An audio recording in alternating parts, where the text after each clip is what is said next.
I'm gonna out because time change still is terrible. Sure. I'm going to hit share screen and then just kind of start. Sounds wonderful. Okay, everyone. I hope everybody is doing well. Jumping right in. So this is week 4. So this is week 4, correct? Yes. So next week will be our last week. So Yeah. here is what I would like to assign. Definitely the top 3. You'll be photographing reflections, motion, and silhouettes. Silhouette, terrible French. They'd shoot me.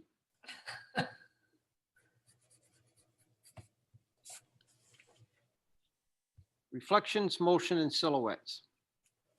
And then, if you want to challenge yourself a little bit, I'd like, instead of 5 to 10 pictures for a themed package, maybe 5 or 6 pictures of a themed package. And I will talk about that. And a themed package is nothing more than a collection of photos that is all about one theme. But in doing this, I would like, of the 5 to 6 photos you photograph, each one has to be a different compositional technique. So you're shooting 5 or 6 pictures about a theme. One could involve color, one can involve leading line, one can involve thirds, one can involve framing. You see where I'm going with this.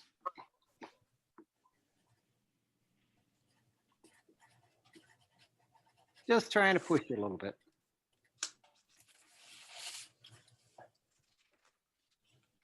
Okay. I'll just leave that up there for a bit. So anybody issues or anything? I mean, last week was a beautiful week. This week is starting out a little bit different, but by Saturday, it's at least supposed to be in the 50s and partially cloudy. So at least it won't be, if it's in the 50s, we won't have snow on the ground still if we get whatever they say we're getting tomorrow. And Reflections, motion, silhouettes. correct. Yes, Ed. I'm assuming that's Ed. Oh, I'm sorry. I'm sorry, I didn't know my video. That's fine. I just have seeing what's on my screen, so I'm not seeing and I'm not flipping through to see who's all here. So I have a question. yes, So the themed, so we do the reflection, motion, silhouette. Do we pick one as our theme? Or no. So like before, you're shooting 3 different sets of photos. Okay. This would be the 4th in addition. Oh, I gotcha. Okay. So So, want to do that. okay, so 3 each of the 3 topics and then a themed package. Correct. I gotcha. And I Okay. will show you examples of Okay. the themed stuff. Because shooting for newspapers, a lot of times one is shooting a collection of photos, and in the old days, you know, when they had space, you shot picture packages or photo packages, and they could be anywhere from 2 to 4 to 8, depending. Sometimes if you were working on a project, you might have a double truck spread and it might be over 2 or 3 days kind of thing. So, but in a way, it's trying to make you think a little cohesively, but in doing that, also making you think about what kind of compositional technique you want to utilize to help tell this story and share with people. And here you guys just thought you're going to just take a camera and click, click, click, and take pictures and be, oh yeah, that's fun. And I got to make you work for it a little Now bit. we got to think. Yeah, heaven forbid. Yeah. So any questions of anything that we've done so far? And next week, I won't have as many things to talk about since I'm adding one thing to do. So I generally leave, or have in the past left time at the end of that last session for questions, gear questions, technique questions, whatever, just so that, if you have something or you're not quite certain and you've had a chance to kind of try out this different stuff, then, speak then or forever hold your peace, at least until you take another class, kind of thing. Okay. Well, let's just kind of jump in.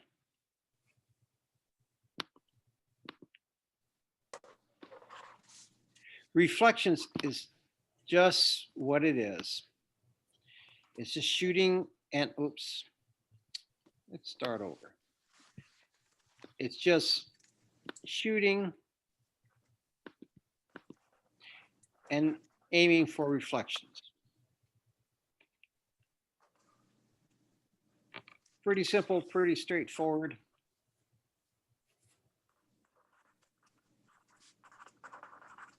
Here it's angles and lines and color, Here I photographed when the music museum up in USD was still open. Hopefully that'll open again at some point. They used to have little concerts, and they'd had this brass group that would play at Christmas. So I found a doorway that I was able to photograph, and the window in the door reflected the guys playing, but shooting through the door window, I was also able to show the people listening. And it's just a matter of, I saw that and I thought, well, this is kind of sweet. So reflections of downtown buildings. This is a Henry Cartier-Bresson, the master of the decisive moment philosophy. So he's shooting with the single, it's not a motor driven, he's shooting with a little rangefinder. So he preset his focus, it's thumb cock. And he took this picture just before that guy jumped off that ladder, and you see the little water circles, and right before his foot hit into the water. I mean, there's barely any space in there, just pretty amazing timing. Story about bus drivers. So here I was able to get this guy's reflection and show his bus.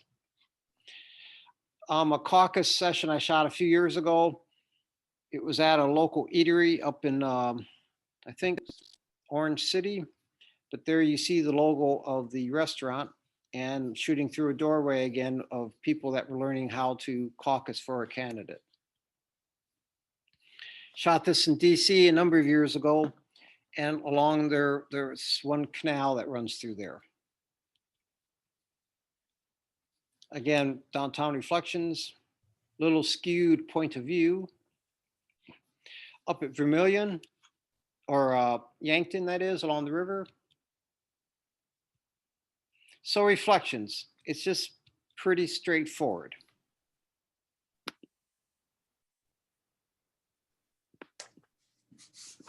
Silhouettes, it's pretty much what it is.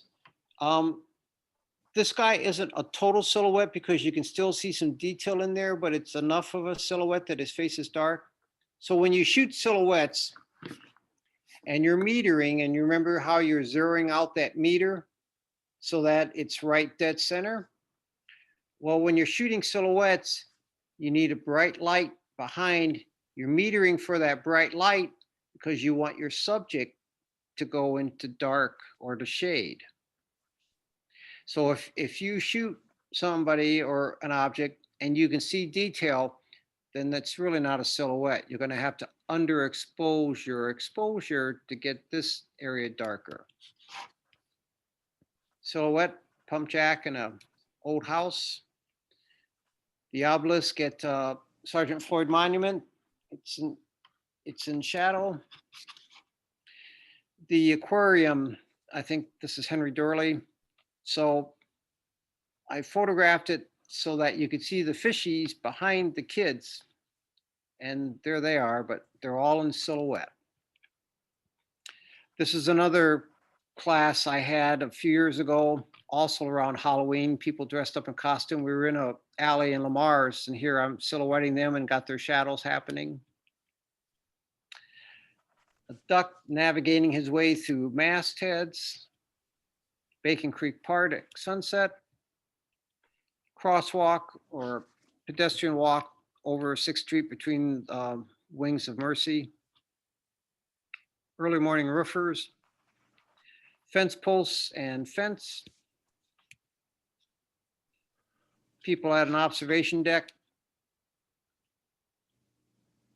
Sunset, fence post. Farm, another farm. Statue up at USD. Yankton got that bridge action, got a reflection. So here we have a silhouette and a reflection. Hoo-hoo. So just pretty straightforward. Again, if your subjects, if you can see detail in them, then you're not underexposing enough and your light in the background is not bright enough. Questions? So this is the one time you really want people, you don't want to be able to see their faces. You just want to see their outlines. But also try to shoot something that is engaging and of interest, you know, for your viewer. Motion. So motion is something that can be implied. You know, a runner, so you know there's going to be motion. So there are two different kinds of motion you can photograph. This shot that I pulled out of a publication, this is what you might call stop action motion. You know what this guy's doing. He's surfing. He's on a wave. Oh my, look at that. He's a silhouette. He's in thirds of the frame. Got all the stuff going on. You got backlight. So, but the action is frozen. They used a fast enough shutter speed to stop action. The waves, you know, are there. As opposed to, here is this pump jack. This is out at the History train place here in town.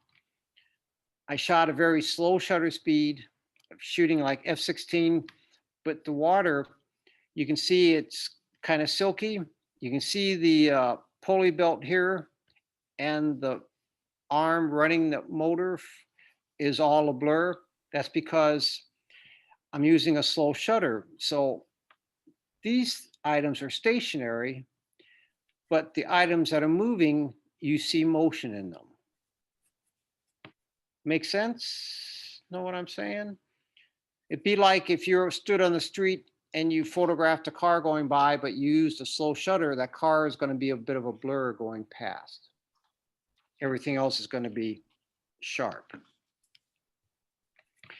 Here, I shot fast enough shutter speed that I froze the water, but you get the implied action, you know. High school, they dunk the principal. He hits the water comes splashing out, click, stop action. But yet you get the reaction of the kids who got to see their principal get dunked.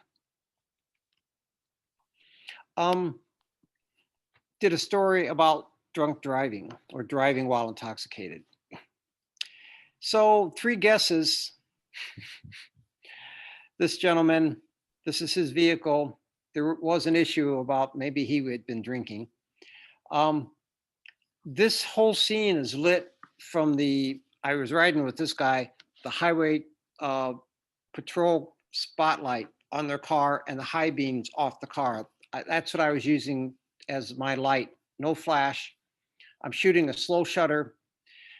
And this guy is trying to walk a straight line. Whether or not, you know, my using a slow shutter was good, bad, or indifferent, the fact that I'm getting a blurred effect of him walking, it just kind of reinforces the whole idea of the story about driving while under the influence. So there was a thought process. For one, I needed slow shutter and wide open apertures to be able to actually capture it because I only had the high beams working. but it helped tell the story about people that were not steady. They were rather shaky. Jalisco dancing, young people, they're waving and moving their costumes. So I'm using a slow shutter to get that motion of the gown. This I pulled out of a historical publication. They use flash to stop action. Flash will stop action if you're using a slow shutter. And here, this is the shutter. So this is all the motion that's happening. You see they're going through flooded water. The car and the people are stopped action, but you see the other.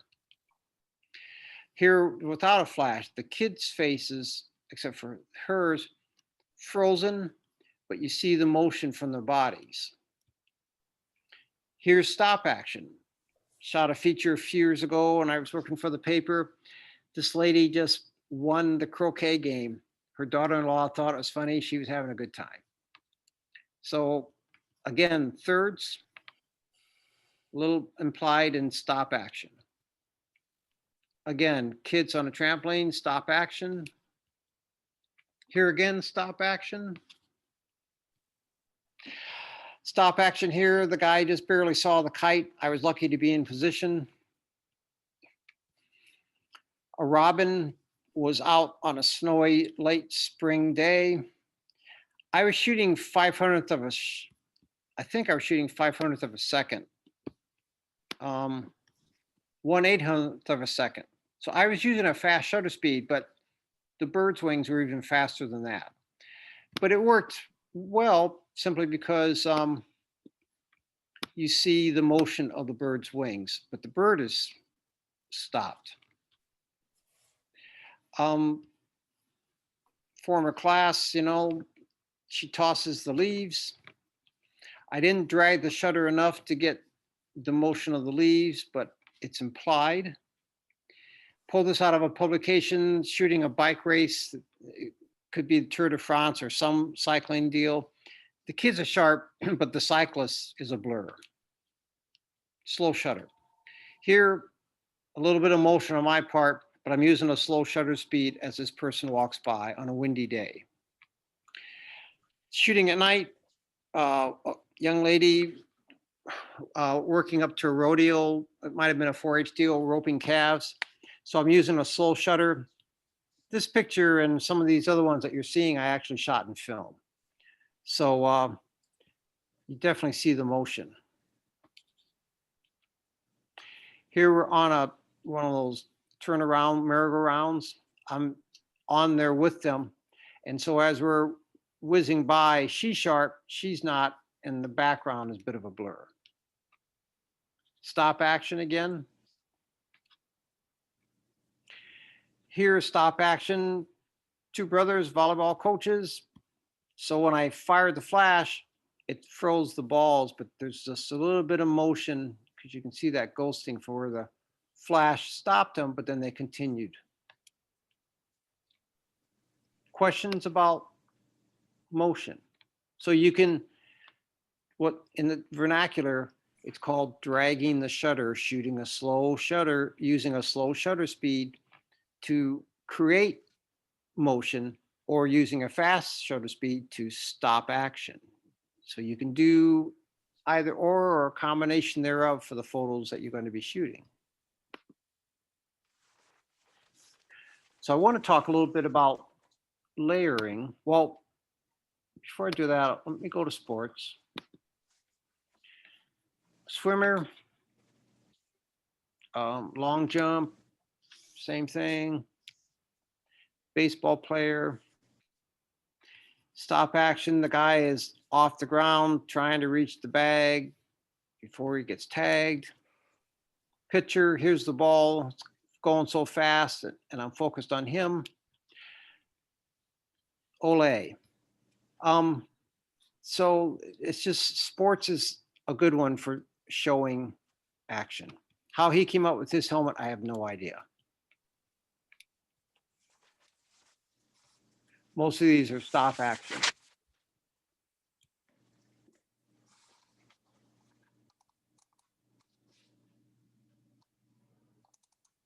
At this point in time, I don't think there are many youth activities going on as far as sports that I'm aware of. I always liked this shot because when she threw the ball, I don't know how she saw where it was going. Again, focus there, there's the ball. Implied action, this is a track runner. I like this image simply because he's a track runner, he's listening to music, he's very still, even though he's a fast runner. So when I was out there shooting it, I needed a portrait of him. I just thought this is kind of cool. Showing him not in action, but being very still, kind of a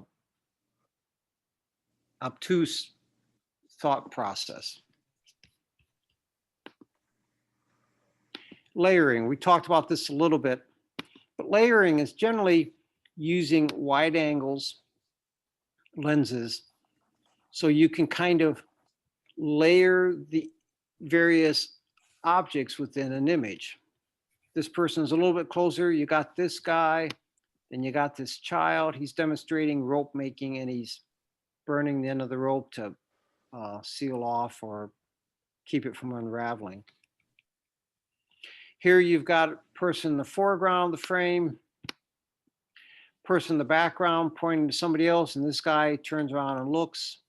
So you've got all this stuff going on within the frame, and that's what you're looking for, is trying to create all of that within the frame. This one here, she's looking at the image. You look at him, he's looking at him, and hopefully your eye then starts traveling, or you shoot something to make people's eyes travel throughout the entire image. Little kids looking back, you got the clowns.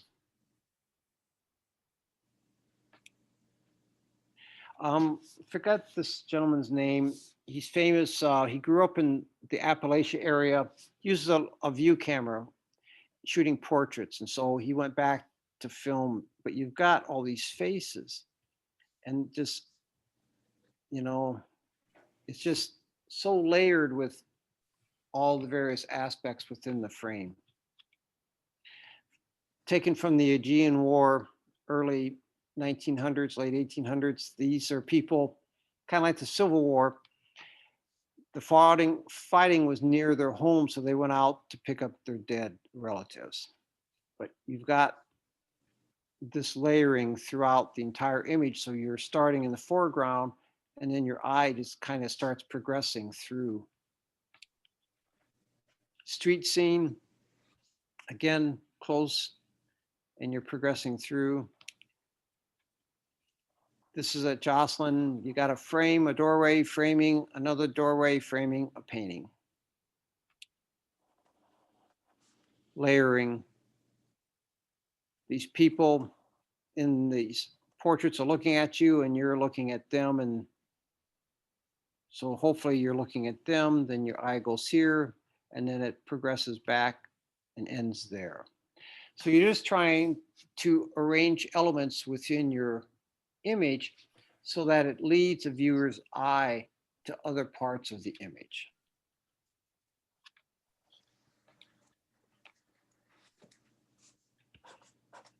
This might have been 2004 when McCain was running. So here again, you've got all these people and you're just trying to layer them. This I pulled from a publication, you know, his hand, his face, his guitar neck, boom. So the eye travels through the image. Questions? I show you guys this stuff, gals, this stuff. For me, it becomes second nature. And so I go through and talk about it, hopefully not talking too fast and hopefully showing you enough that it kind of makes sense. So that's why I keep asking if you have questions. You can ask the questions that you don't know that you want to ask too. That's fine too.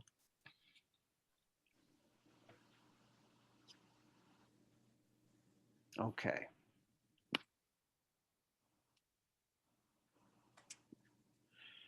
So, themed images. These are shot up at Okoboji a couple years ago. Can anybody guess what this theme might be? I can't hear. Fishing? Fishing. Yes. So trying to make it interesting. Here's a person that's kind of stopped fishing while others are still fishing. She had a good story. She was fishing over here. She was fishing with her husband. He took the bait and left to go over someplace else. She didn't have any more bait, so she just sat down and waited, but she didn't care. If he caught fish, he was going to have to clean them. She'd cook them. So a viewpoint, shooting from a higher, looking down. Another different viewpoint. Little detail shot, but again, looking down. Somebody got lucky. Another viewpoint, just trying to use a different point of view and leading line.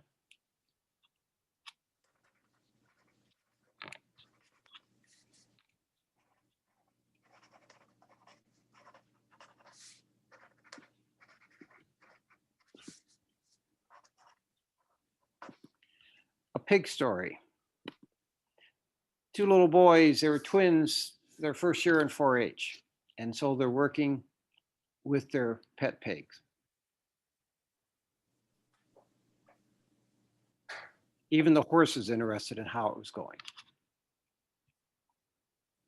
And so just shooting a variety of images to show the part of their 4-H project. Thirds, thirds, thirds, layering, thirds, leading lines, oh my. Thirds, repetition, thirds, thirds, and an unhappy young man. His brother won, he didn't. He wasn't thrilled. Mom doesn't know what to say, and the sister is staying quiet. It's fun. Anyway, so various compositional techniques, mostly focused, because they're the story, on the kids. You know, here a little bit of layering. There's dad in the very corner, just kind of watching everything.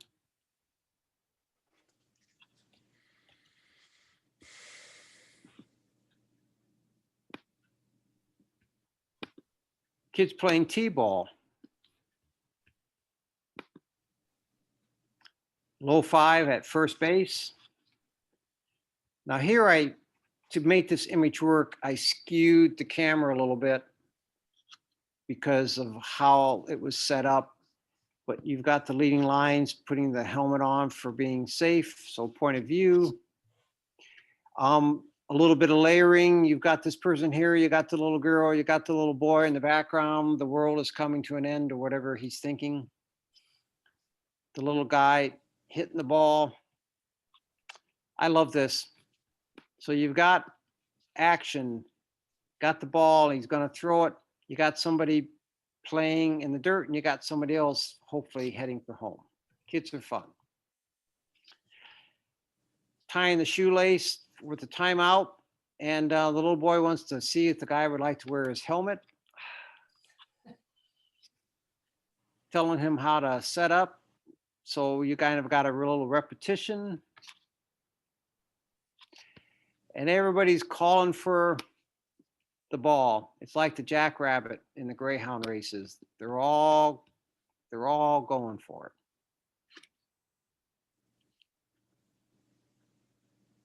All different elements of a game, but yet trying to show various pieces of that game just to make it a little bit more enticing. I remember shooting a young kids soccer match, and one young person, I think it was a little girl, was off to the side. You know, they're 7 or 8. She took the, whatever ball netting that they brought the practice balls in, and she's sitting there doing cat's cradles with it, oblivious to what was going on around her. She was fine. She was fine. It was a nice image. Art Linkletter said it best, did he not? Nobody's going to know that after our generation is gone, but hopefully you remember. So when I lived in Northern California, I went with the group for a small paper on a mission trip. And so I shot all these in black and white. This is all done on film. So they're just images showing the mission people, recipients, thirds,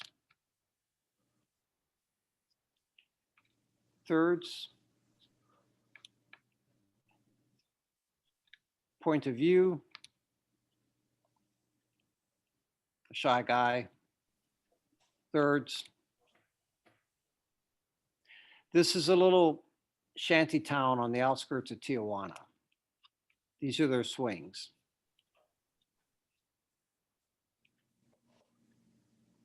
I like the shapes. A little bit of repetition. Thirds.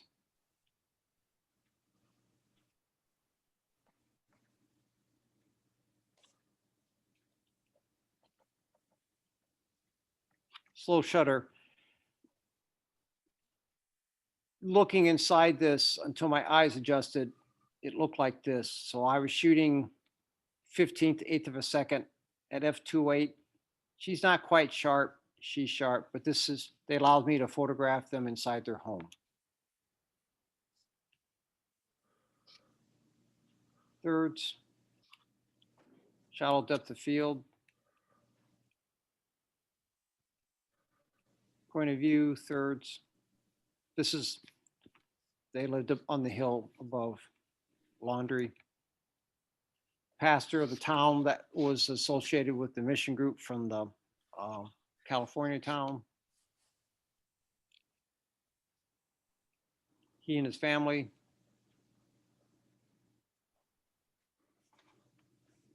They're building a church.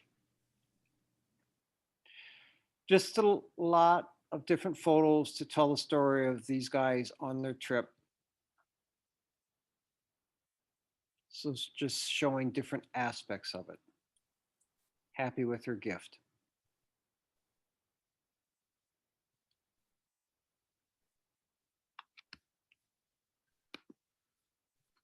Questions? Am I putting you guys to sleep? I can't, I could bang on a table, but it wouldn't be the same effect as if you were actually sitting here. And that way I could make certain that everybody was awake. I can drone on a little bit. So, let's see, so can it be like telling a story or maybe a subject matter, like all Yes, books or something? Okay. that's a themed package. Yes, it is. And that's the whole idea. But I'm just asking that you think about using various compositional techniques. When I shoot for paper, I'm generally focused on the subjects, but I try to arrange things for interest. Thirds, thirds, thirds, thirds, a little layering, point of view, thirds again.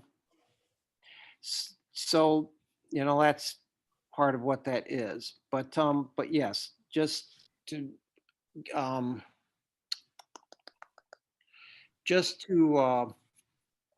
tell a story, but I want you to be thinking about that composition. And it can be a simple story, you know, well, anything today isn't so simple, is it?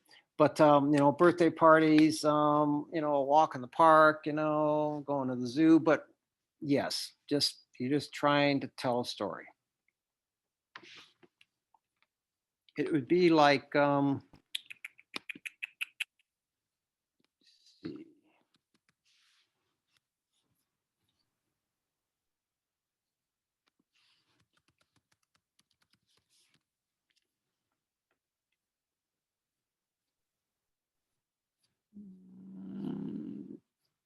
So for instance, like with the one day I was down at the zoo visiting and I had these, watching these various primates interact with other people and other people interacting with them.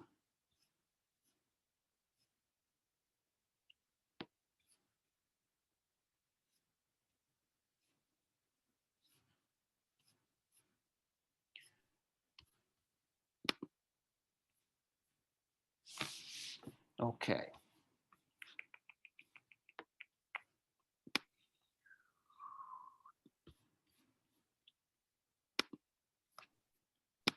All right, we're going to watch a couple videos. This one is going to be dealing with slow shutter speeds. Again, it's a Mark Wallace production.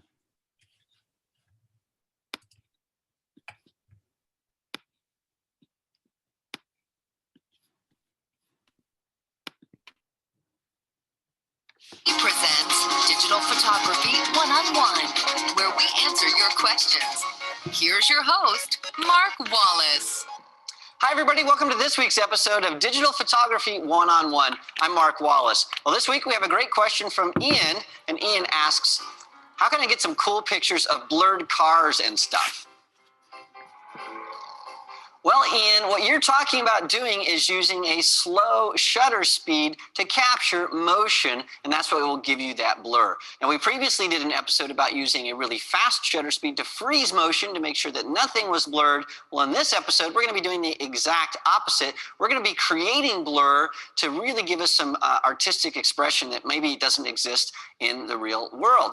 In fact, I'll show you something we're going to do with this Adorama TV logo right here. What I'm going to do is I'm putting my camera on shutter priority mode. Now on a Nikon, that's the S mode. On this Canon camera, that's TV for time value. And then I'm slowing my shutter down to a 15th of a second, which is a pretty slow shutter speed. Now I'm doing this to sort of show you how you can exaggerate things in reality.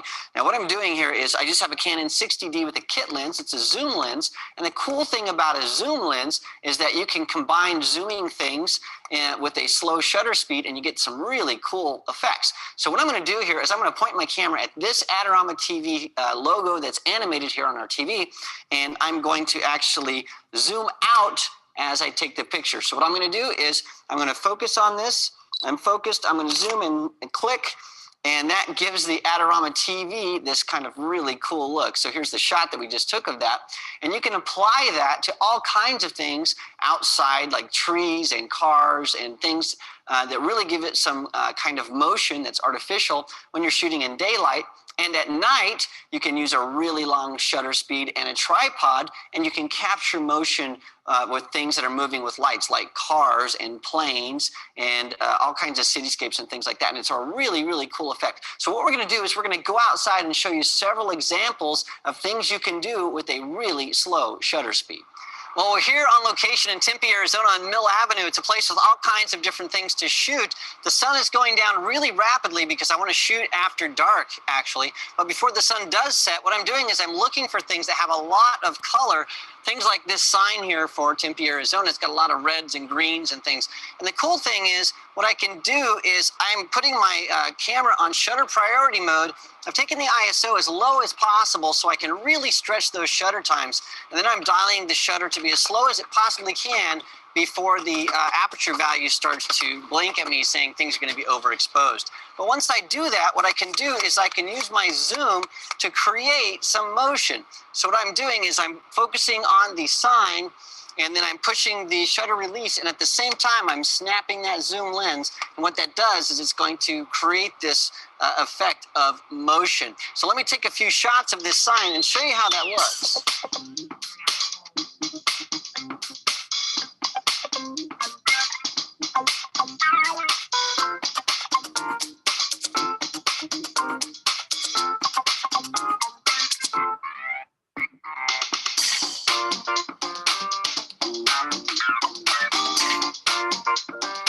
All right, with the sun in this location, which is really bright in my eyes, what I'm doing is I'm not only looking for color, but I'm looking for things that have strong pattern like this grill, and I'm shaking the camera just ever so slightly. So I'm focusing on this grid, and I'm taking a shot there, and that just gives us a little bit of motion. That was about a 15th of a second. I can convert that to black and white, and I get a really interesting look.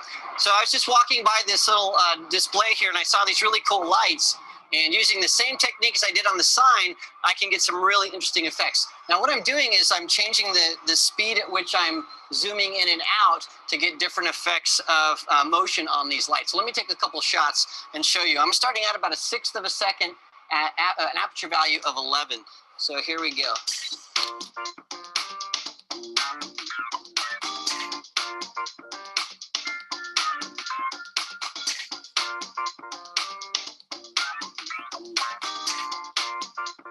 Now, in a situation like this where we have moving water, we can really make it look like glass if we have a tripod attached to our camera. What that allows us to do is really slow down the shutter speed to something like 1.5 or even 2 seconds, and that will allow us to have that water as it's flowing. It'll turn into something that looks like glass, but everything else that isn't moving will look normal. Now, we're able to have an exposure that's that long because the sun is just over the horizon of these buildings that are around us, but enough of the sun is reflecting off of some other buildings to give some cool highlights on the water. So the other thing that I would normally do is use a cable release. Well, I don't have one today, so what I've done is I've set my camera to a 2-second delay. So when I push the shutter release, it counts to 2 seconds, and then it takes the picture. And with the combination of using that and the tripod, that guarantees that there is absolutely no camera shake, and I get a really interesting picture. So let me take a shot, and we'll take a look and see how it looks.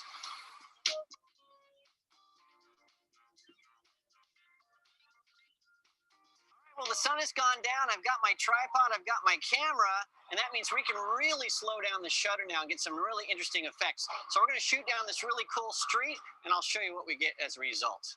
All right, so what I've done here is I've set my camera on a tripod. I've set it to a 4-second exposure, and the camera is automatically calculated that the aperture is going to be about 5/6. So once these cars start moving, what I'll do is I'll take the exposure, and we'll get some really interesting results because all of the lights will be blurred. So as soon as these guys start going, I'll take the shot.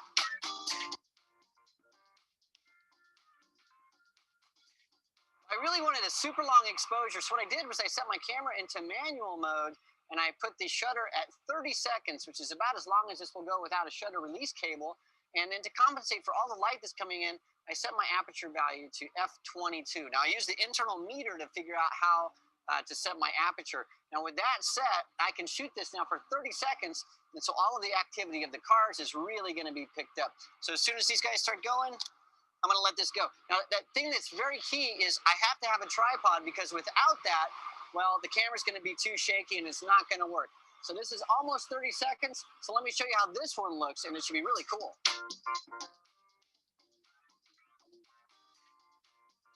Now that we've done the work with the tripod, we're going to do some stuff that's handheld. We're going to do the same thing that we did earlier with the cool sign with lots of color, but this time we have all these lights that are coming in. So what I've done is I've set my camera to shutter priority mode, which is the S on a Nikon or TV on a Canon, and I've set this to about a 1/2 second.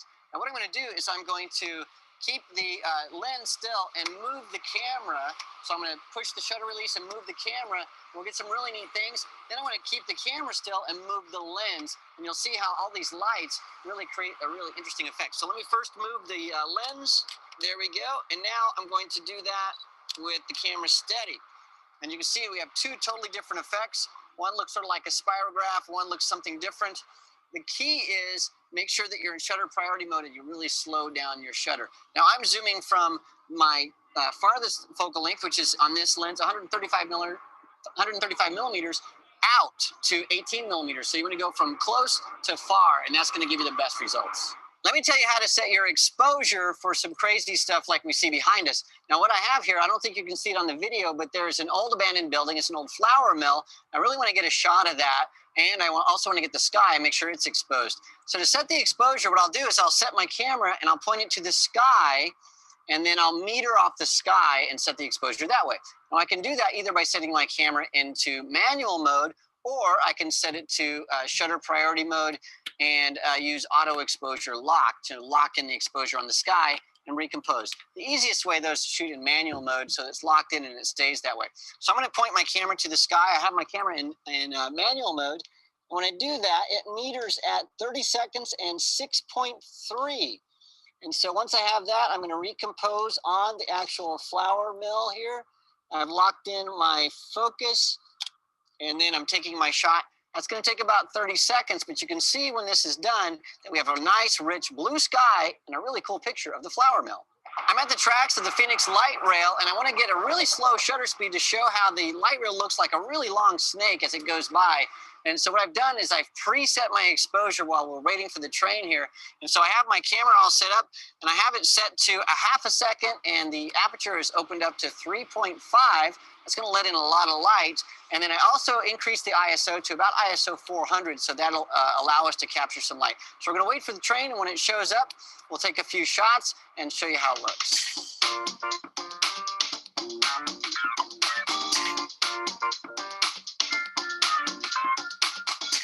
All right, we're going to show you something else, and this is something you can do with a really bright flashlight or a video light, which is what I have in my hand here.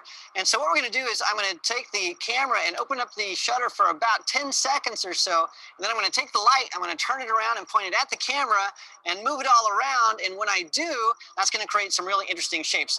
And so for this, Leon Trujillo, who is our videographer, has volunteered to be sort of the subject of this picture. So I'm going to give him some wacky hair using my video light. So here we go. I'm going to shoot some video of me making hair on Leon out of light. So here we go.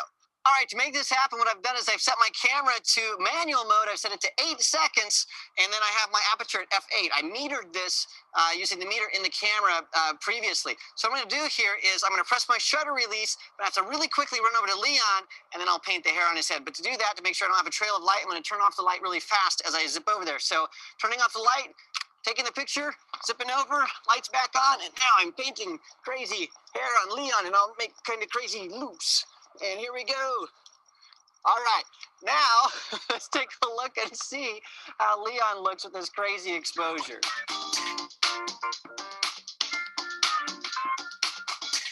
All right, we're gonna do one more because this is so much fun, but to make sure that we actually can see Leon's face clearly, I'm gonna turn on the pop-up flash on my camera, and we'll do it again. So here I go, I'm gonna turn off this light. I'm taking a picture, I'm running over, and now I'm gonna do just crazy kind of hair like this. I hope I don't bust your head. All right, and I think we got it. Let's take a look and see what we got with Leon and his wacky hair.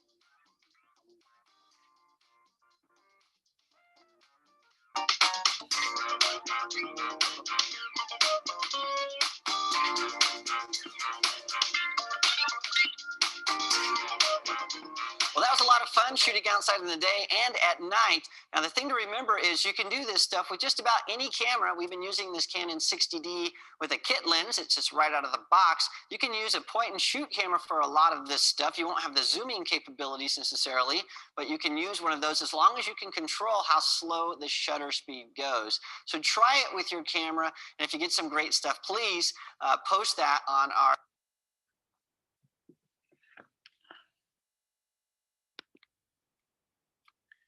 So the possibilities are endless of what you might be able to try using a slow shutter speed. What Wallace shows is just some very creative ways of working with light. So give it a go too. With Christmas season coming up, it might be kind of fun to go out one night, depending on what's lit, and just hit the shutter, the slow shutter, and if you've got a well-defined tree, do a motion and just see what turns out. If you've got a little pop-up flash on your camera, or you've got a speed light you can put on your camera, when you shoot it, dial it down as far as the flash output, do a little fill flash, and then do some motion. You might create for yourself a rather interesting and cool kind of Christmas card to send off to friends and family next year. Questions? it all looks so easy, right? And he was motioning the camera, jerking, zooming, and the kit lens, it was probably a 3.5 to 5.6 lens. It wasn't a very fast lens, and he didn't really need it for the purposes. And if you're on a tripod, that slow of an aperture isn't going to matter because you slow your shutter speed down and you're able to capture the light that way. Let's go ahead and take our 5-minute break, and we'll come back and do some critiquing and look at a couple more videos. You guys are so quiet. I'm hoping this is good.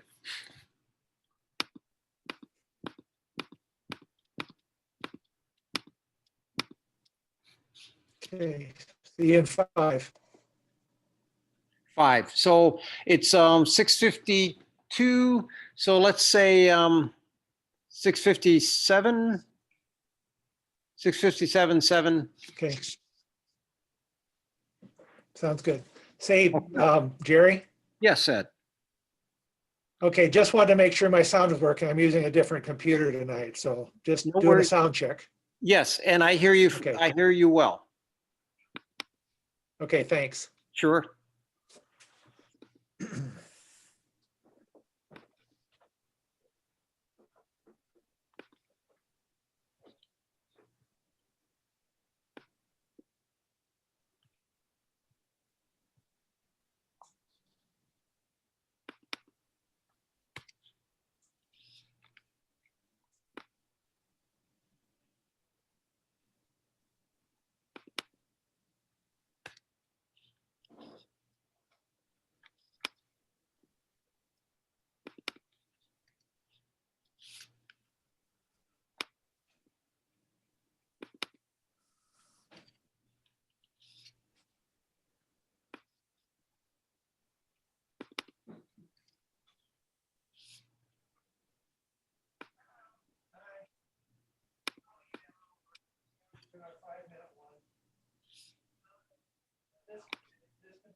Making myself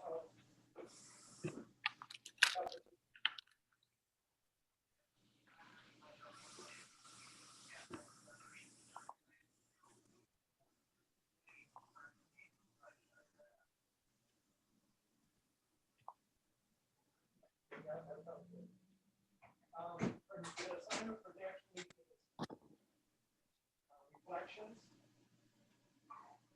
like off the water, motion, and silhouette, which it has to be black, basically black.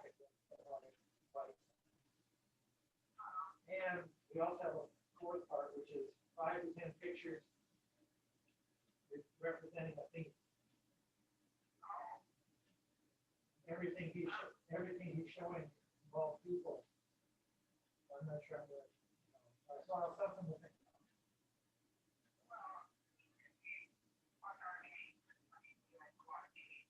Right. Yeah, but I gotta come up with it. I'll think.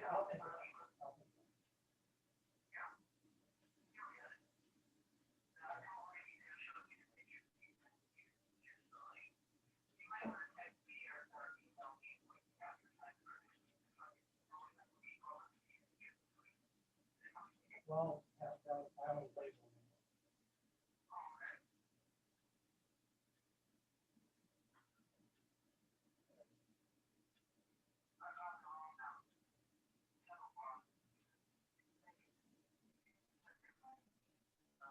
I can't, all I can find is the high lease up here. I hate it.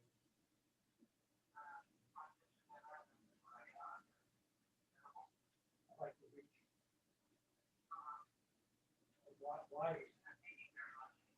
Wide is flat.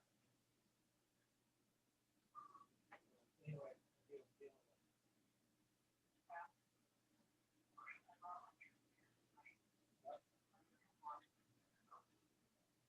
I only got about 1 minute left. Dr. Young's office called and asked me when to schedule my ultrasound for my thyroid. And I said, well, he said it wasn't urgent, so I was going to postpone it for a while. I said, oh, okay, well, I'll just keep the final action and call me ready.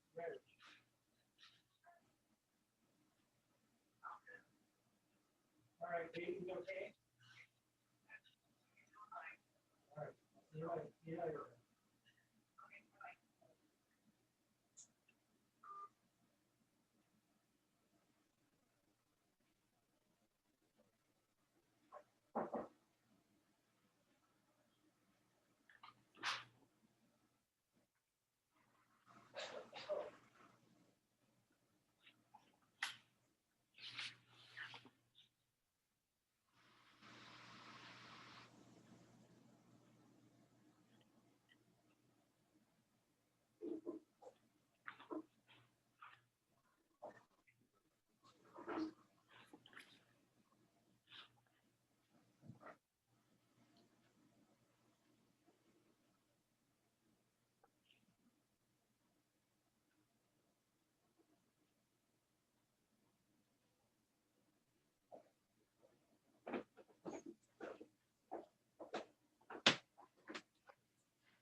Okie dokie. Is everybody back? Yep. I'm back. Okay. I'm going to show you a couple more videos. And these are just to give you ideas of things that you may want to try. First one, this guy, Scott Kelby, he's been an educator for a long time, and it's dealing with long exposures again. And then this other guy it's about using neutral density filters. So we'll start with the long exposure video.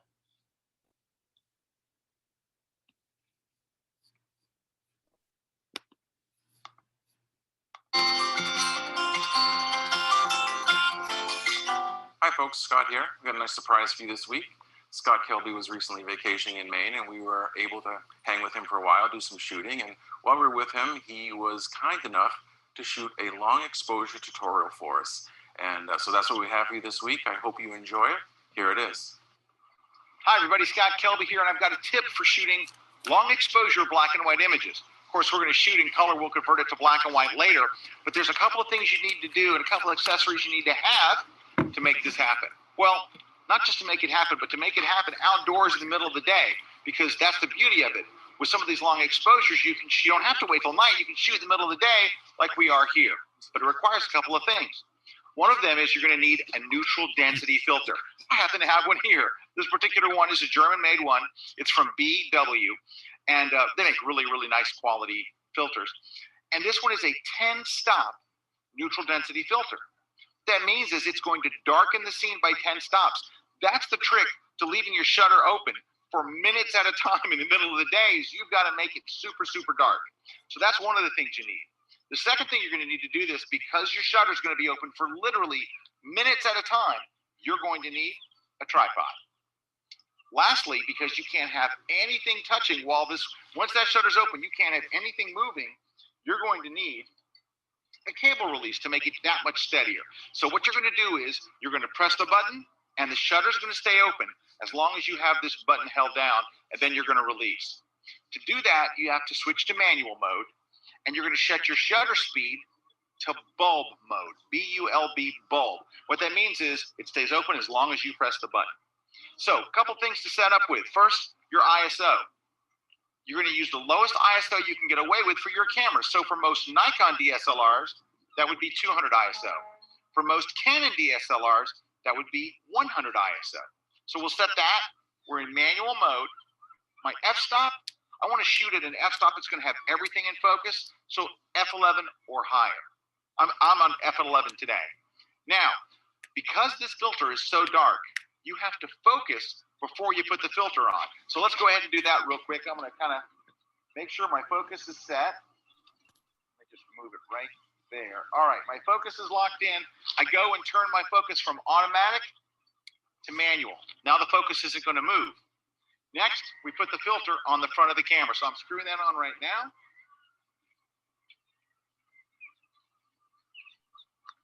It's so dark, there's no way you can even see through it at this point because I just made it 10 stops darker. But here's the other thing. You're going to be open for minutes at a time. So what we're going to need to do is actually keep any extra light from coming in the viewfinder. From coming in the eyepiece from the viewfinder, you can pick up some ambient light. So if you have black gaffer's tape, put it over there before you shoot. In my case, there's actually a little door on this camera. I can actually close it, so now it's completely closed and no extra light's going to get in there. Alrighty, so now we're set. We're on our tripod, 200 ISO.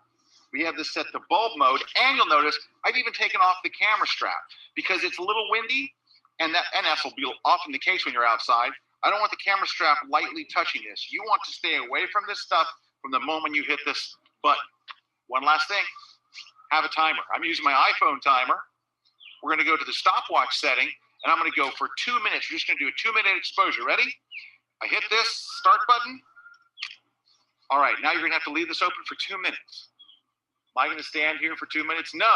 Through the magic of video editing and other stuff that I don't understand, this 2 minutes will go by incredibly quickly.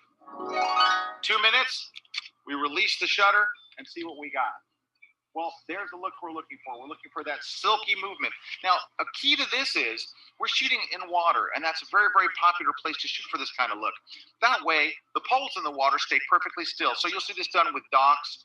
You'll see this done with shipwrecks. You'll see this done with anything that's going to stay perfectly still while there's movement, while the water moves, and that's what creates it. Also, we kind of have a cloudless sky tonight, but sometimes if you have clouds in the sky will get that same silky look. Well, those are the tips and the techniques and the gear you need to have to be able to do long exposure black and white. I hope you enjoyed the tutorial. I want to thank Scott for doing it for us and for you. Okie doke.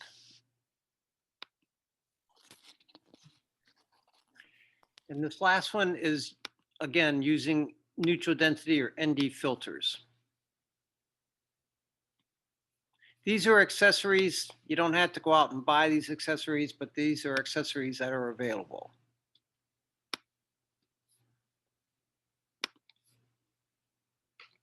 Excuse us, ladies and gentlemen. 1, 2. Well, ND filters are a great way to bring creativity into your images. They extend exposure and allow time and movement to progress through your image, creating exciting and ethereal effects.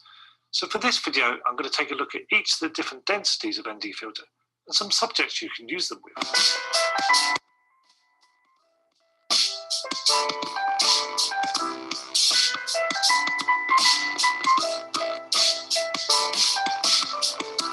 Well, first up then is the polarizer. Now we know that this can add contrast, increase saturation and reduce glare, but it can also be used as a basic ND filter. Turn it so it has no polarizing effect, and it can be used as a standard 2-stop ND filter. Now this is great for shooting waterfalls when you want to extend the exposure beyond the 1 second mark, and the polarizer is often enough to achieve this. Plus, of course, you can use it for its polarizing effect to reduce the glare and increase saturation in any foliage. And as it's a filter that most photographers have, It's a great introduction to ND filters. The first official ND filter is the Freestop Standard ND. One stop darker than the polarizer, it can either be used on its own to increase the exposure time by 3 stops, or can be used in combination with the polarizer for a total of 5 stops. Another great filter to use when shooting waterfalls, perhaps when the light levels are higher. You can use this to extend those fractions of a second exposure times so that they become that magic 1 second.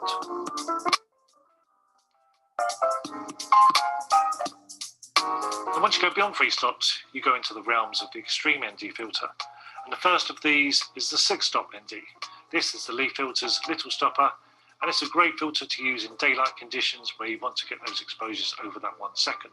Plus, of course, it helps you achieve more creative shots on bright sunny days. This is a great filter to use within the city and can be used to add blur and capture movement in traffic, transport, people. Now, beyond the 6-stop ND, you have the filter that started all the craze, the 10-stop ND. Now, my first version of this was the B&W filter screw-in type, but like many people, I now use the Lee Filter's Big Stopper, a seriously dark filter and a very creative one too.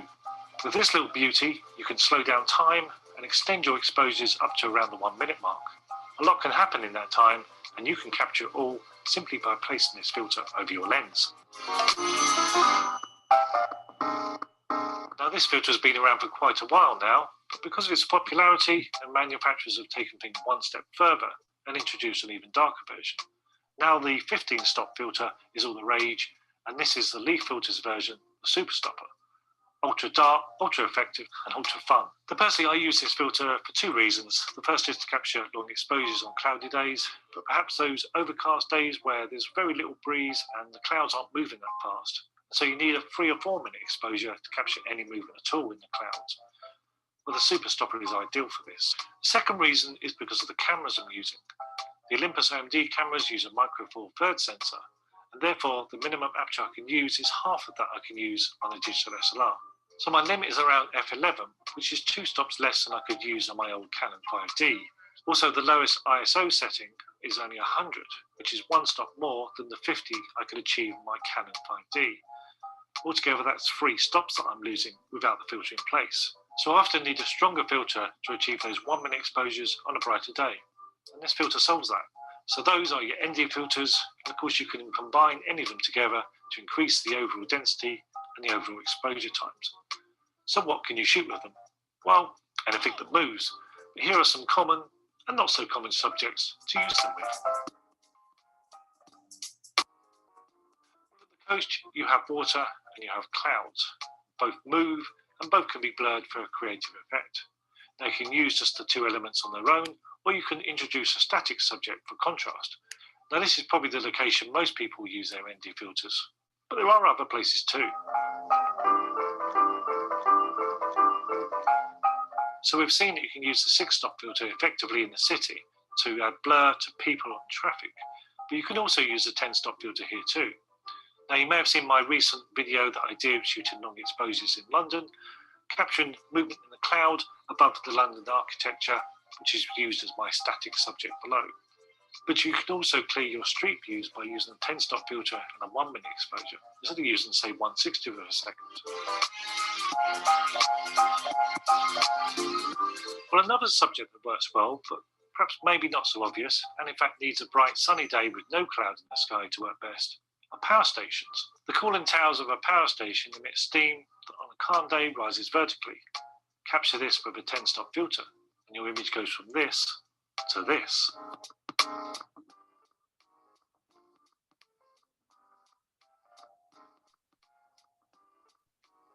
Just what is it that you want to do? Now, many urban environments also include water, and where there's water, there's reflections. On a calm day, these appear naturally, but on a breezy day, they can soon disappear. Not with an ND filter though. Add one of these over the lens, and bingo, your ripples are smoothed out and your reflections return once again. Now the ND filter can also add another quality to your images, simplicity. A picture that contains very little can have as much impact as one with a dramatic view. And you can use your ND filter to add calm and serenity to your images.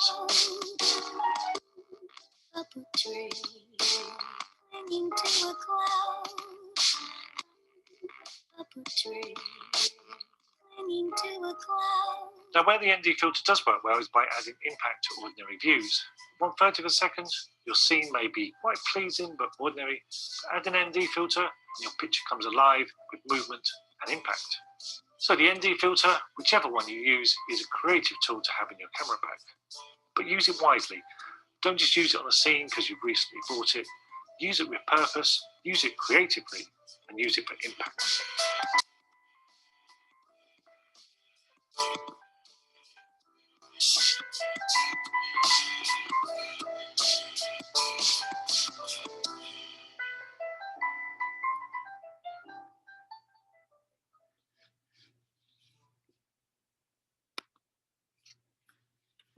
Okie dokie.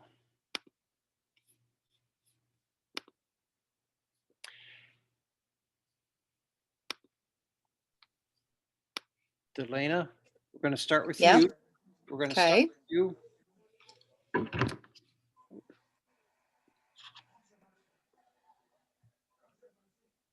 Color, and you shot it in thirds. It's good. Nice. It's funny, isn't it? Sometimes if this is on a sunny day, the colors are almost so effervescent. They lose detail in the petals.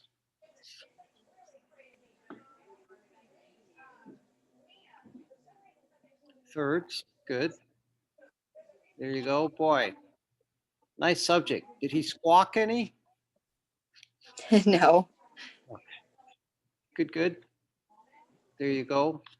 Now, I like this, but it's a little busy, and it took me a moment to find that. So in something like this, you did a nice drop the background so it stands out, but still, because this is so busy, it almost gets a little bit lost. Okay. Maybe a little tighter shot or a little closer to really force that background out, and maybe cropping some of this out, or making this larger within the frame if you're going to be looking that direction, just so that it's increased. If it increases the size within the frame, then the eye definitely goes to it.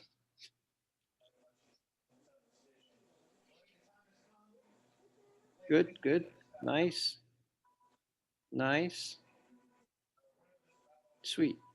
You got that part down, and everything else looks good too. Nice job. Thanks. Flora.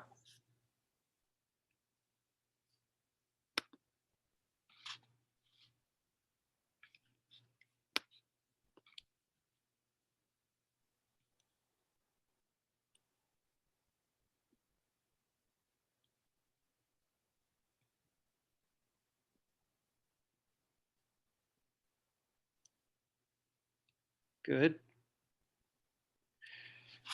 Now, here you find the backlight, because it's hitting that, it desaturates your image a little bit. Whereas with it, without that sun glaring into the lens, sometimes the glare can be creative, but sometimes it can distract too, because it kind of makes your image a little bit more muted, as it were. Does that make sense? Makes sense. Yeah. I like this. And, you know, if you would have just come down a little bit lower, and the reason I say that, then these cars would be hidden down below the truck. And so what would happen is the truck would, and you're shooting up a little bit, the truck then would come into the sky. So you'd have that nice compare contrast red blue stuff going on. And sweet. And so this looks a little overexposed, but it makes the blue stand out.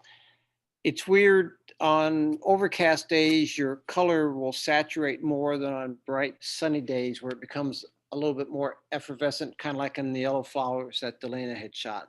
It just kind of seems to overwhelm the camera sensors. But Okay. good.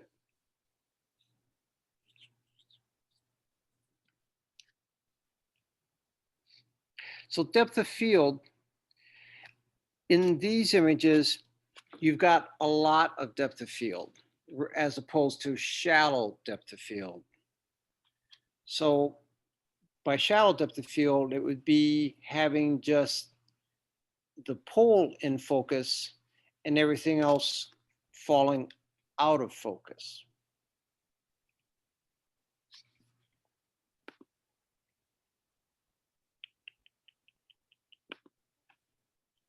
So let me see if I can.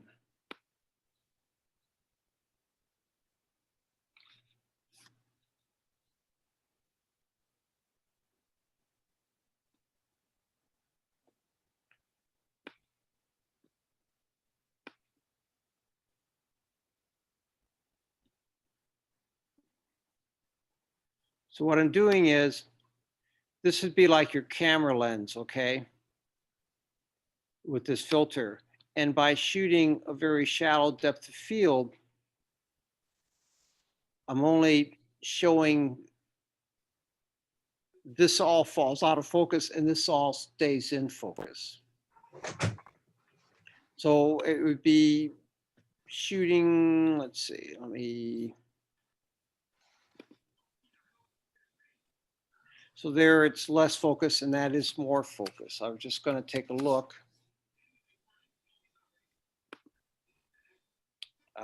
All right.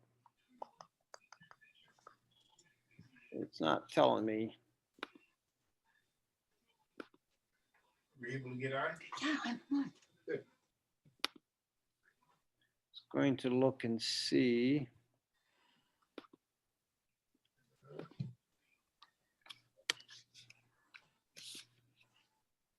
Okay, it's not telling me. I was just going to look to see if what your focal length and what the aperture might have been for those. So Okay. what you've shot here for is kind of the opposite of what I was hoping for. I was looking for shallow depth of field and you've given me a lot of depth of field. And sometimes like that video that Mark Wallace produced where you get closer to your subject and you're using a less extreme or a larger aperture, which would be if it's like a kit lens, say 3.5 or 4, and you're a little longer lens to compress it so that it drops the background out of focus and just keeps the foreground in focus. Does that make sense? No, Okay, no. let's see.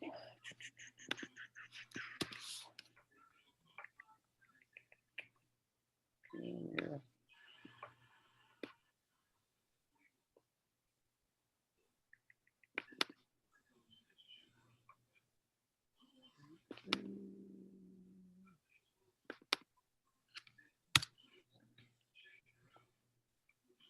So here's an image with everything in focus.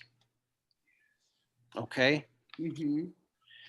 Here's an image where the subject is close to the camera. The aperture that is used is rather a large aperture so that this area is sharp. This all starts to fall off.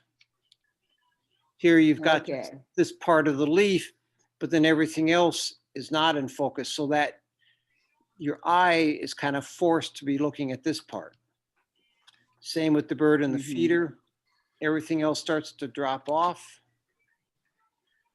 The banner behind Sanders falls out of focus, so your eye is forced there. This gentleman, you're looking at him, he's in focus, but the background is out of focus. And so that's what I was looking for with, say, the flag that it's in focus, but then the background is not in focus.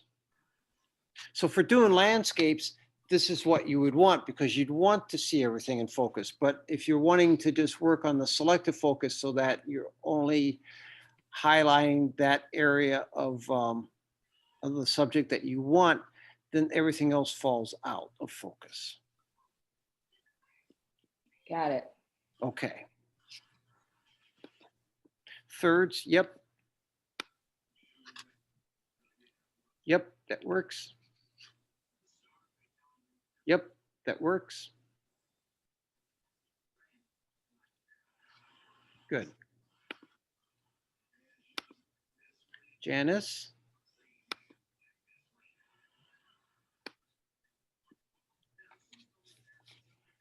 When I pulled these into, come on, get out of there. When I pulled these into the folder, it just said thumbnails and JPEG, so I'm not really certain what they represent. Okay, these are colors. Okay. Okay, a little bit of repetition that is also working in there. Good. Sweet. Good.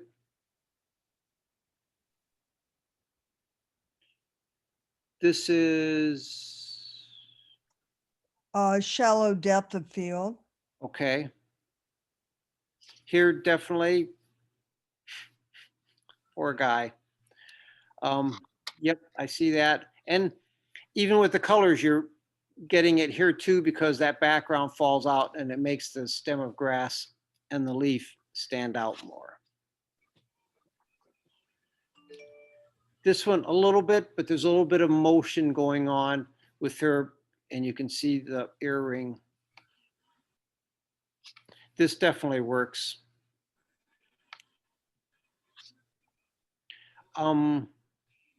This represents Thirds. thirds, okay. It does. Plus, you've got that leading line that takes you back. Good. Good. Your leading line that takes your eye up to the bridge, feeds you across, and that's up in the upper third quadrant. Good. Sweet. Third, and you've got that leading line that also takes you through the photograph. Good. Nice. And more color.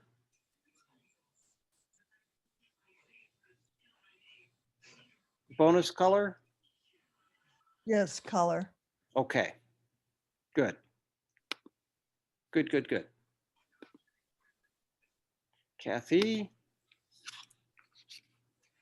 That's color. Okey doke.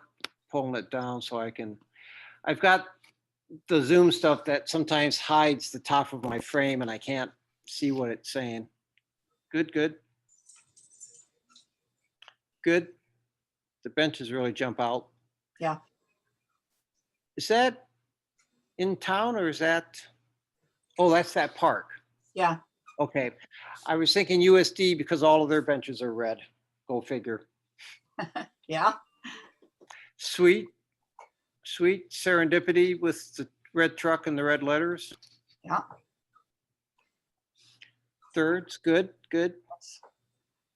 And plus the wrap rock kind of creates a bit of a leading line, taking your eye back into the area. And then your bonus, you even get a reflection. Nice.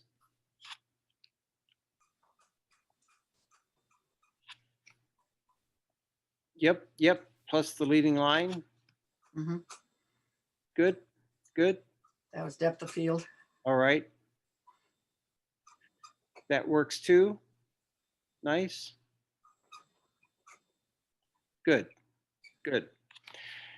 Sometimes on something like this, you're kind of using it, it's splitting your frame a little bit, which is okay, but this is a solid object, so it really stands off. Here it gets a little busy because this just kind of pops up. So when you're shooting these, just beware of your background and where you're placing them so that it doesn't compete too much with the background. Uh-huh. Good, Okay. nice. Sarah? Sweet, boy. That was a beautiful night. Was that a week or two ago? Oh, that was right after we had class, I think. Okay, nice, nice. There you go, sweet. I'd like to still think they're on the tree, but I would guess that they probably are not. Well, they fell off in one day. There you go. But good, nice color. Sweet, sweet. Field, good, good, good. Now, making this a little bit more pronounced.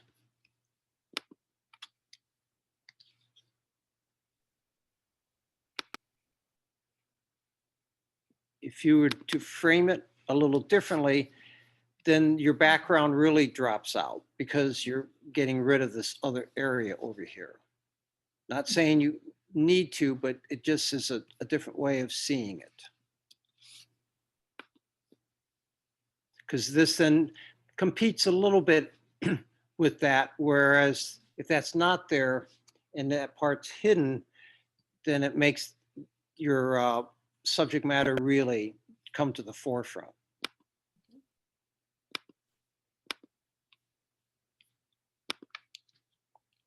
Good, good, good. Shy guy. That's Would not nice. turn around for me. Ah, buggers. And this, I'm assuming, is color? Nope, depth of field still. Okay, Not quite as sharp as I'd like, but but good. You're dropping the background out. 4, do you see where I'm coming from with these as far as making certain that the foreground is there and in focus and the background is dropped out? Yeah. Okay.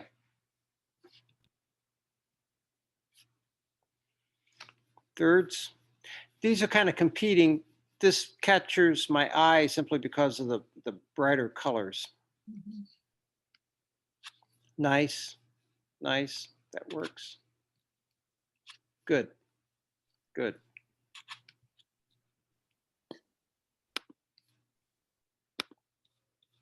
Okay, Ed.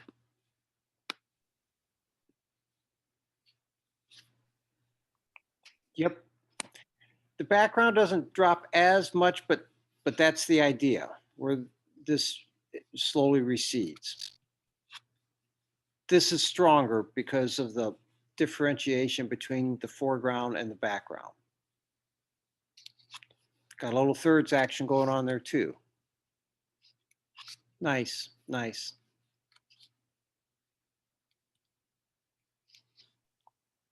Good. Nice contrast, that's sweet.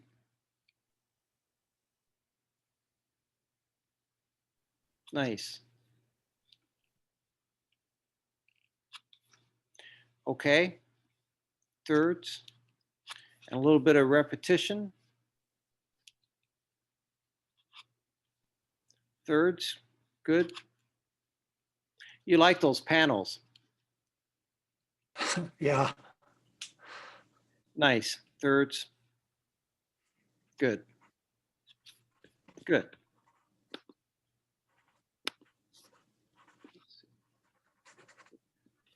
Kathy. Definitely color, nice. And there you're dropping that background a little bit so it differentiates. Sweet. Good. The field, nice. Happy guy there. Good, good, good. Sweet. Now, I'm assuming, did you use your 50mm lens on these? I did. Yeah. So, Flora, I'm just pointing that out. Her 50mm lens is a fixed aperture and it's a 1.8 and it's a full frame lens, which means on the camera body she's using, it becomes a 75mm. So it allows her to get some compression, and because of the fast aperture, allows her to really drop focus. So camera data, so she's shooting at 250th at 2.8. So by virtue of shooting at 2.8, it really allows this to be sharp and the rest of it to drop out. So optically, because of what she's using, it is helpful in what she's trying to achieve.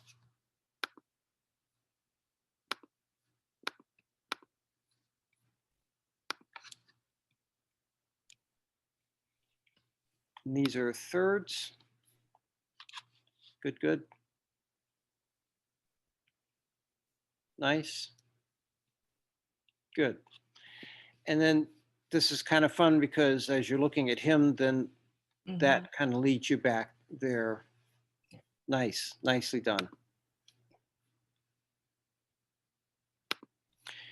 And I was just gonna, just to make certain everybody saw this, next week, reflections, motion, silhouettes, 3 of each, and then say 5 to 6 pics of the themed package. Just so that we're all on the same page.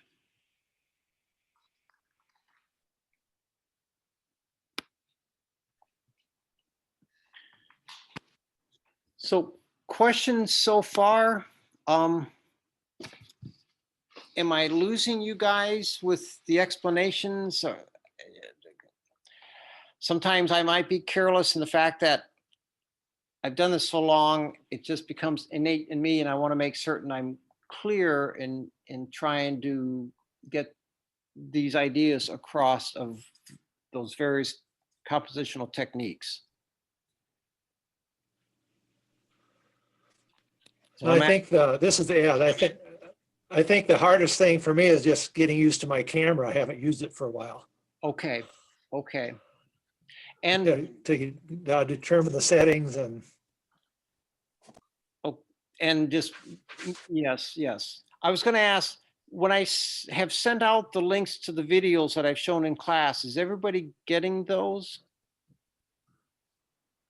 Yeah. Okay, okay, because they're there for a reason so that you can go back over, like the Mark Wallace one, talking about the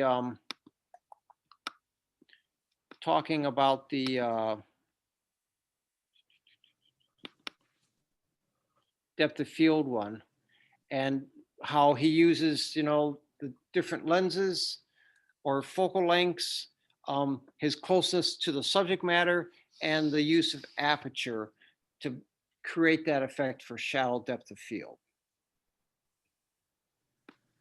I think particularly in the beginning, it was very helpful because like Ed, like, where is that setting on my camera? And then it's like, okay, now he's talking about this, so let me try it. And so I found it very helpful to go back and review the videos afterwards. Okay, good.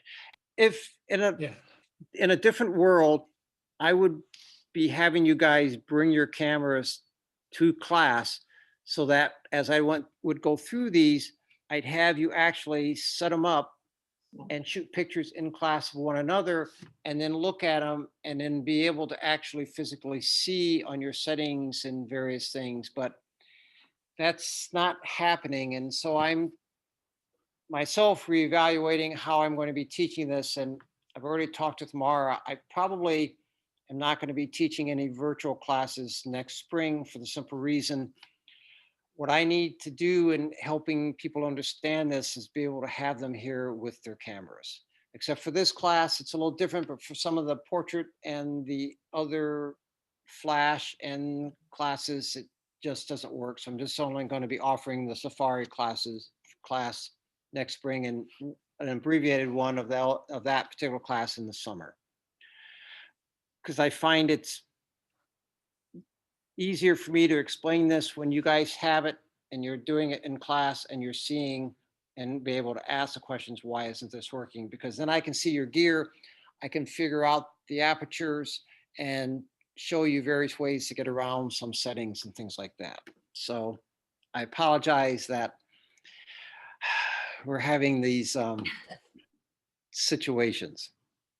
of trying to Well, do. Jerry, I appreciate what you're saying, but this is forcing me to read my camera manual. Never a bad. I didn't know I had a history.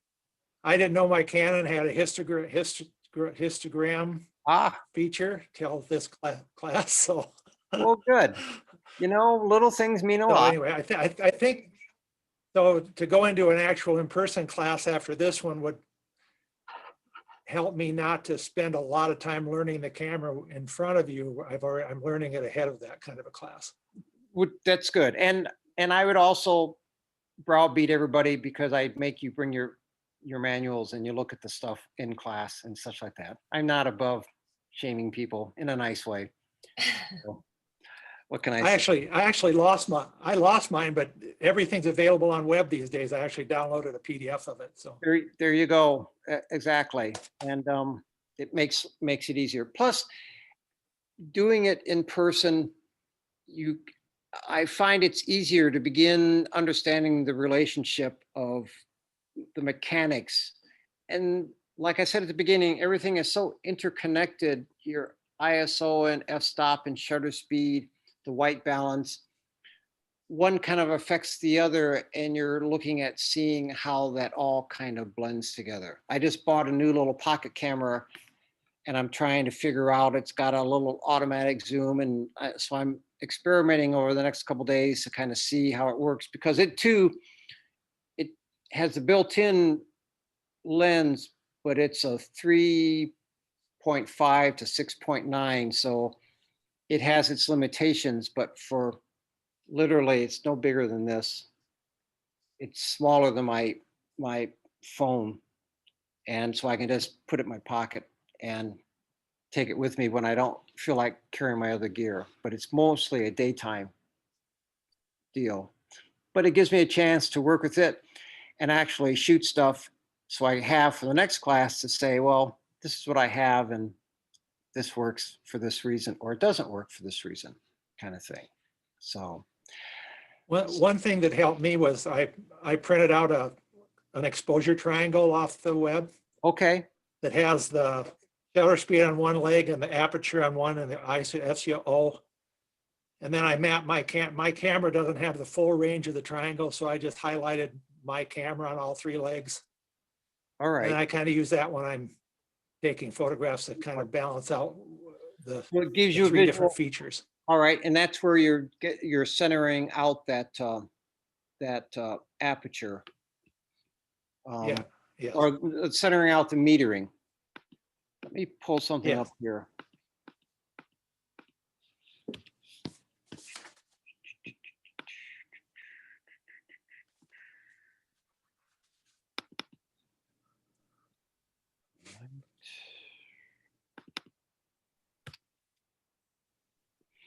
So I'm just coming back to a couple things, like here, again, to get that shade happening like that, or for the fence, it has detail in it.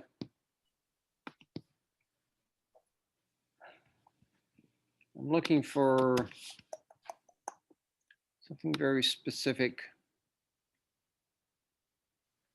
It's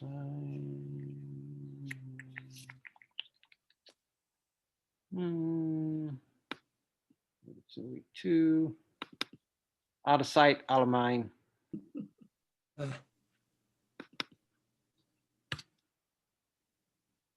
So like, definitely shadow, deep shadow. I just want you guys, in thinking about the silhouettes, you really need that deep shadow for the silhouettes because your subject needs to be in deep shadow. And so I'm just trying to reemphasize the crane here, he's in sunlight, everything else is in deep shadow. And so you're exposing for the background so that you get that deep shadow. Here again, this is a subject, but everything else is in deep shadow. And that's what you want for this people that are the silhouettes. Much again like that. this would be better for the silhouette.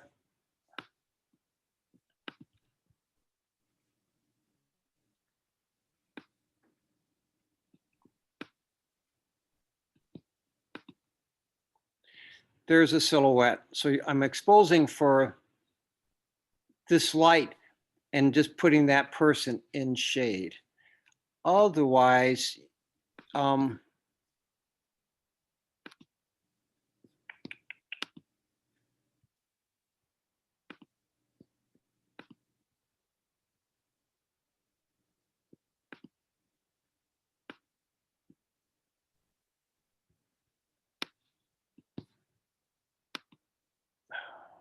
it's not what I wanted. Come here, you.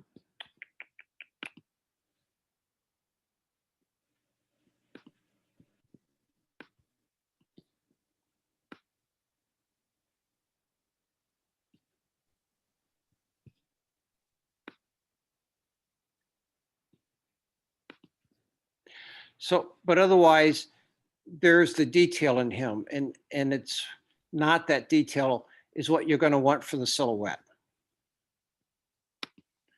So you're going to be metering here, and your subject needs to fall in that really deep, deep shade. Here, this person is against the window, and they're in silhouette.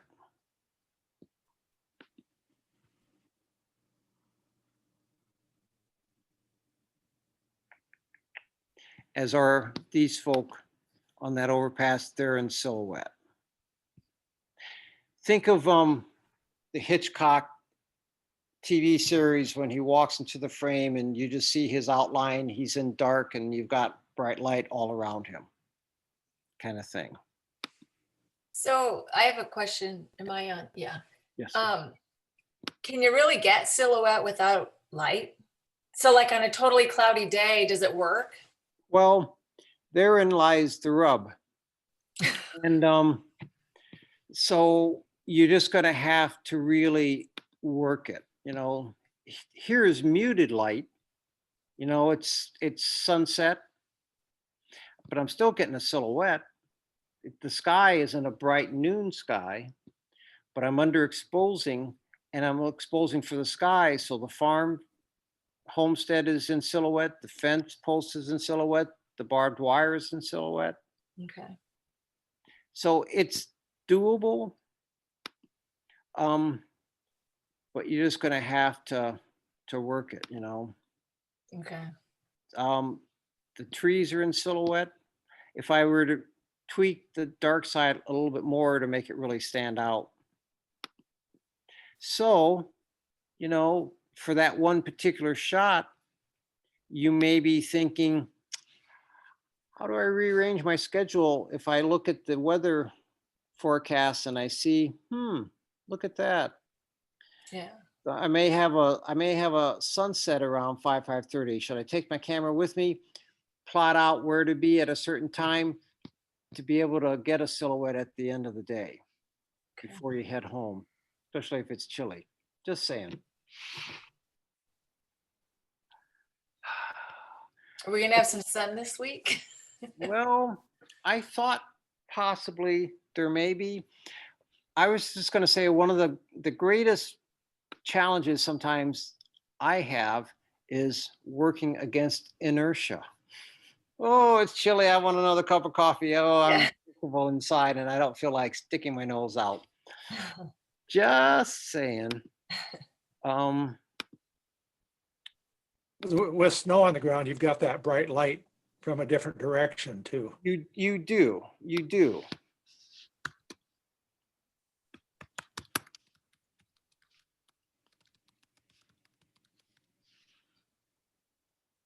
Here we are.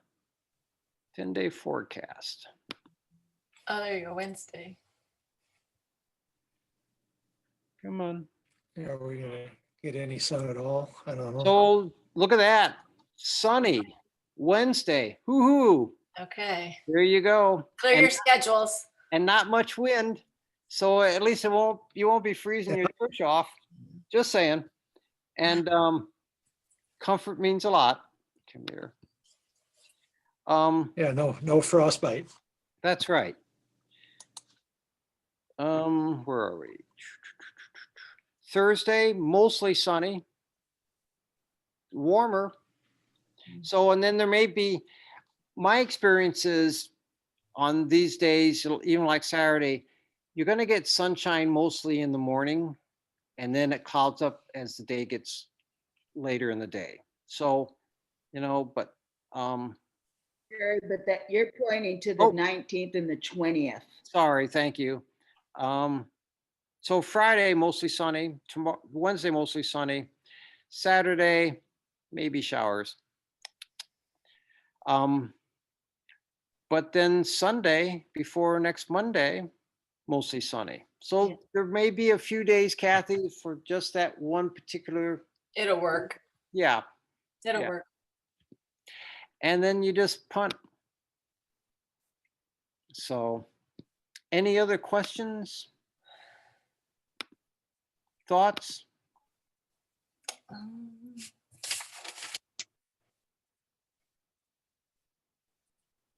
And all of this, it's not going to come overnight as much as we'd like it to.